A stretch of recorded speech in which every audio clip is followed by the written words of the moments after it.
Hello friend, তোমাদেরকে আজকে মুট পিঠে করে দেখাবো। মুট পিঠেই নাম বলে এটাকে, না আরও অন্য কিছু বলতে পারে জানি না। আমরা এটাকে মুট পিঠেই বলি।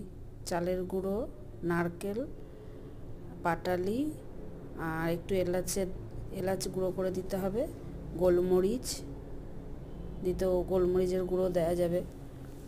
এগুলো দিয়ে ভালো করে এটাকে জল দেওয়া যাবে না, শুকনো শুকনোভাবে এটাকে করতে হবে, এটাকে মিক্স করতে হবে সব একসাথে। এবার হামানদিস্তার মধ্যে দিয়েও করা যায়।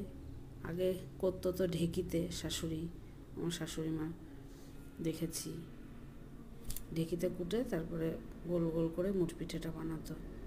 আমি তো অত ভালো পারি না, মোটামুটি যেমন পারি তেমনই করেছি। তোমরা বাড়িতে একবার করে দেখবা। গরম জল ফুটছে, তার মধ্যে এগুলোকে ভাপাতে হবে, ভাপালে পিঠে রেডি।